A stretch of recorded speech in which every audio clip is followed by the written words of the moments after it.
Madame, Monsieur, bonsoir. Retour sur la situation en Ukraine après le rattachement de la Crimée à la Russie. C'est au tour des autres régions russophones de l'Est de demander leur sécession. À Donetsk, la police locale n'obéit plus aux ordres de Kiev.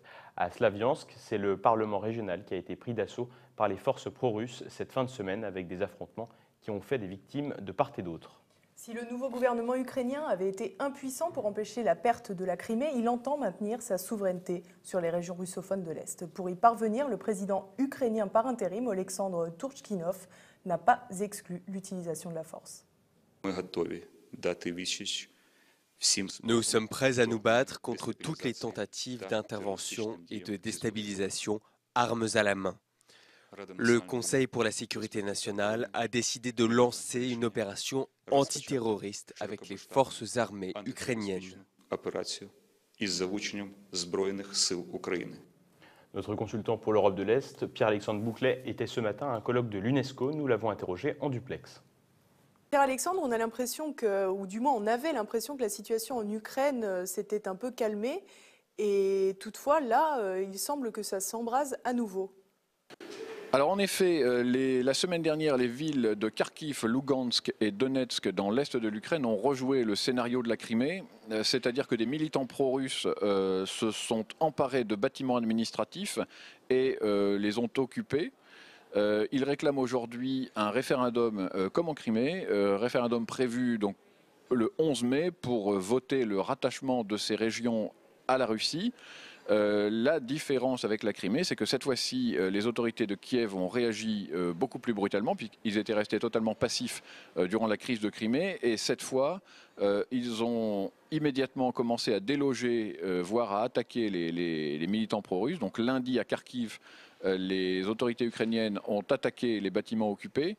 Ils ont fait la même chose à Lugansk dans le courant de la semaine. Et ce dimanche, ils ont attaqué les militants pro-russes de Donetsk. Il y a eu des morts de part et d'autre.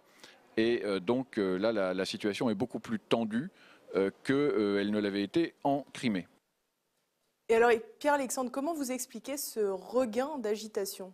Alors c'est tout simplement que Poutine profite de la fragilité du gouvernement ukrainien, qui est un gouvernement intérimaire, qui ne sera légitime qu'à partir du 25 mai, après les élections présidentielles qui donneront un pouvoir sorti des urnes au pays. Il profite également des divisions de l'Union européenne, de l'impuissance de l'OTAN qui ne peut pas intervenir parce que l'Ukraine n'est pas membre de l'OTAN. Et il profite également de l'espèce de désengagement américain qui n'a pas du tout envie de revenir d'un point de vue militaire dans cette région, puisque ses intérêts sont maintenant situés dans la zone Asie-Pacifique.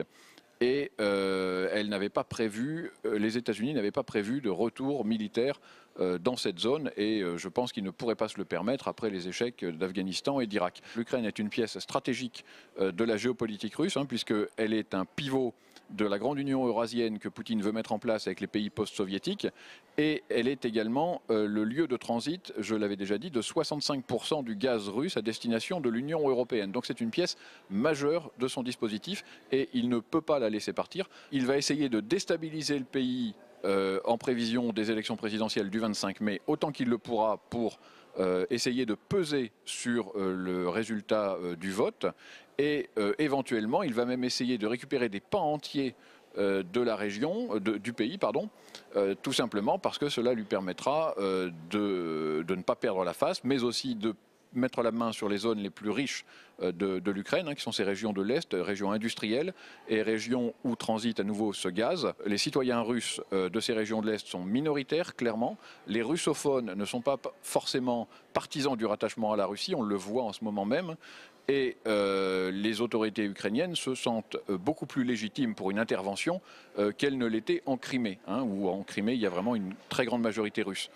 Donc les choses risquent de déboucher sur une escalade, et notamment si l'Occident décide de renforcer les sanctions, voire de projeter des troupes pour des opérations de maintien de la paix. Parce que là, on serait dans une situation de guerre ou de guerre froide, ou en tout cas ou de guerre de basse intensité. Est-ce que vous pensez qu'on peut envisager une sortie de crise finalement ? La solution pour une sortie de crise, c'est évidemment l'arrêt des combats, ou le fait de limiter les combats au maximum, Et c'est surtout le dialogue entre les puissances régionales et les puissances internationales. Cela pourra avoir lieu au congrès de Vienne qui se déroulera le 17 avril, donc en fin de semaine, et où se retrouveront les principaux protagonistes de cette crise ukrainienne. Des images réalisées par Guillaume GS. La situation, à l'heure où nous parlons, demeure confuse et nous reviendrons la semaine prochaine sur la situation en Ukraine.